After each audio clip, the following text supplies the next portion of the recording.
Le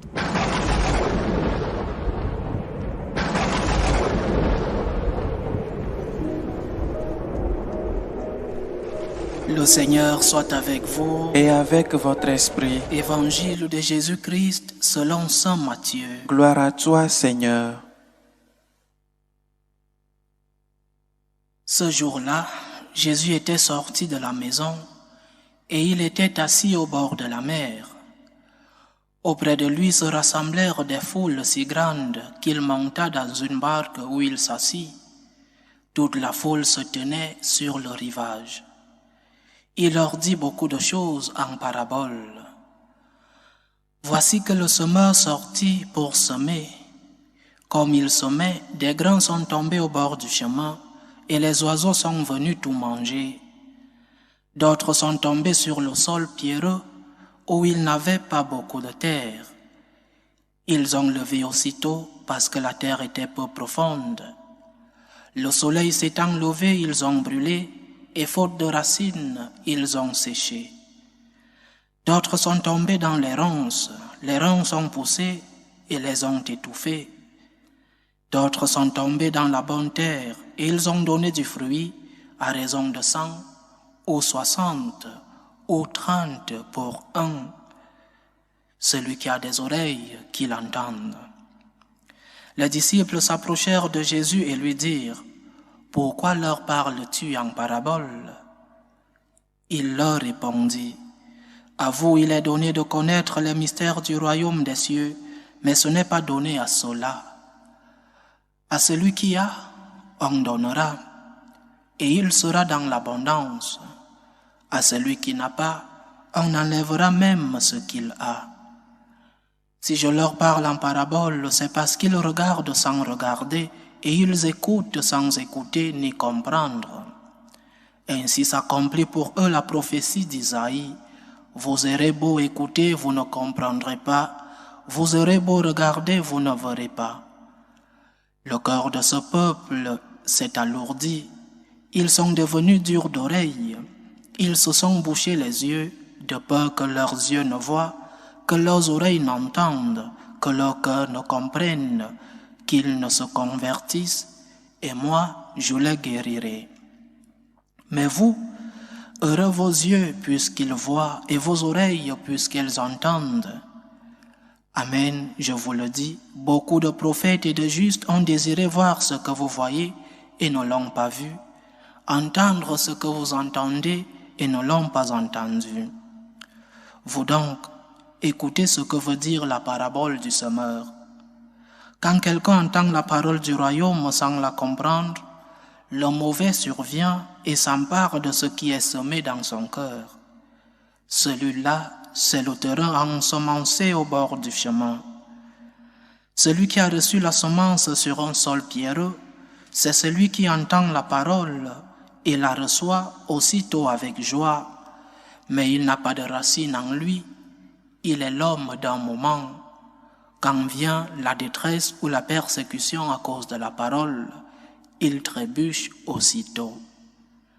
Celui qui a reçu la semence dans les ronces, c'est celui qui entend la parole, mais le souci du monde et la séduction de la richesse étouffent la parole qui ne donne pas de fruits. Celui qui a reçu la semence dans la bonne terre, c'est celui qui entend la parole et la comprend. Il porte du fruit à raison de 100 ou 60 ou 30 pour un. Acclamons la parole de Dieu. Louange à toi, Seigneur Jésus. Un évangile où le Christ lui-même a déjà fait l'homélie. Le Christ lui-même a déjà montré l'interprétation et l'enseignement de ce qu'il veut dire. Disons quelque chose, pas pour compléter ce que dit le Seigneur, loin de moi, cette idée de compléter Jésus, loin de moi, que Dieu m'en empare. Mais disons quelque chose. Moi, j'ai toujours cru que la première chose dans la vie, ce n'est pas de savoir ce que nous devons faire, mais savoir pourquoi devons-nous faire ce que nous devons faire.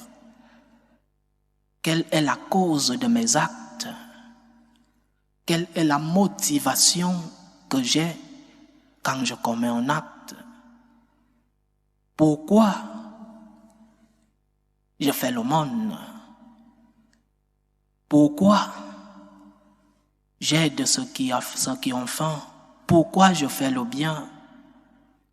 Pourquoi je porte ma croix quotidienne? Pourquoi j'accepte les souffrances de la vie? C'est ce pourquoi qui est le plus important. Pas la morale, pas ce que je dois faire, mais pourquoi je dois faire ce que je dois faire. Pourquoi dois-je porter du fruit? Le semeur sorti pour semer, c'est-à-dire Dieu. L'initiative vient de Dieu. Et en plus, il est le maître de la semence. La semence, c'est le message, c'est la parole. Dieu est celui qui nous a tout donné. Et pourquoi donc dois-je porter du fruit? Ah, la réponse est maintenant facile à comprendre. Parce que j'ai tout reçu de Dieu. Parce que le semeur a mis en moi une semence. Parce que Dieu a mis en moi sa parole, son message. Nous ne sommes pas comme la terre qui est inanimée, qui n'a pas de volonté, qui n'a pas d'âme. Nous, Dieu nous a créés et il l'a voulu ainsi avec une volonté, avec une liberté, avec une âme. Alors, quand nous recevons le message du Christ, nous devons être conscients que nous devons porter du fruit. La terre est inanimée. Quelle faute à la terre si elle est pleine de ronces ou alors si elle est pleine de pierres? La terre en elle-même n'a pas de faute. Mais nous, oui. La faute est nôtre si nous ne voulons pas recevoir le message du Christ. La faute est nôtre si nous rejetons le message. Et en rejetant le message, nous rejetons le messager. En rejetant la semence, nous rejetons le semeur. Il est sorti pour semer. Et il a mis quelque chose en toi. Qu'est-ce qu'il a mis? Qu'as-tu? Une maison? Une voiture? Une famille? Un emploi? Encore avec une santé plus ou moins parfaite? Qu'as-tu? Qu'est-ce que tu as reçu? Ah, je n'ai pas de maison. Je n'ai pas de famille. Je n'ai pas de voiture. Pas de santé, pas d'emploi. Alors tu vis sous un pont, j'imagine. Alors Dieu te demandera beaucoup moins. Parce qu'il t'a donné moins. Et toi qui as reçu tout cela, Dieu te demandera plus. Parce qu'il demandera plus à ceux à qui il a plus donné. S'il t'a peu donné, il te demandera moins. Mais à toi à qui il a plus donné, tu dois être conscient de ce que tu dois porter plus de fruits que les autres. Tu dois être conscient de ce que ta réponse doit être plus grande que les autres. Parce que j'ai reçu plus, je donne une grande réponse à Dieu. Parce que j'ai tout reçu, je donne tout ce que j'ai. Pourquoi quand nous avons un problème, une maladie par exemple, un manque d'emploi, et nous demandons de l'aide à Dieu par la prière, Seigneur aide-moi, Seigneur fais-moi ce miracle, et nous recevons manifestement ce miracle, nous sommes conscients qu'il faut dire merci à Dieu. Et pourquoi ne pas remercier Dieu avant de tomber malade? N'est-il pas plus facile de ne pas tomber malade que de tomber malade et de retrouver la guérison? N'est-il pas mieux de dire merci au Seigneur avant de tomber malade que de lui dire merci parce qu'il nous a guéris? N'est-il pas mieux de dire merci à Dieu quand tu es en train d'étudier, par exemple, merci parce que tu as au moins l'opportunité d'étudier, qu'après avoir réussi à ton examen? Pourquoi nous disons toujours merci à Dieu quand il fait des choses extraordinaires ou alors quand il répond à ce que nous lui demandons à un moment donné et ne pas lui dire merci avant de demander, parce que nous avons déjà tout reçu. La spiritualité de la gratitude qui est celle de Franciscain de Marie nous l'enseigne. Dieu t'a déjà tout donné. Il t'a déjà tout donné. Et tu dois lui donner une réponse. Une réponse de gratitude. Et cette réponse n'est pas seulement un simple merci de parole. Cette réponse est aussi un merci en acte, les œuvres d'amour, les fruits que nous devons porter. Tu as reçu la semence. Tu as reçu non seulement la parole de Dieu, mais tu as reçu plein de bénédictions de notre Seigneur. Tu dois porter du fruit. Et ces fruits doivent servir pour la gloire de Dieu, pas pour ta propre gloire, pas pour écraser les autres. Les fruits que tu as reçus, c'est pour la gloire de Dieu et pour aider ton prochain. Remercies-tu pour toutes les grâces que Dieu t'a données? Remercies-tu pour tous tes enfants? Parce qu'il y a beaucoup de personnes qui n'ont pas d'enfants, pas de leur faute. Certains choisissent de ne pas les avoir. Je respecte la décision. Mais remercie Dieu pour le don des enfants, pour le don de la famille. Parce que le Seigneur nous a tout donné. Nous avons le devoir. Ce n'est pas une option.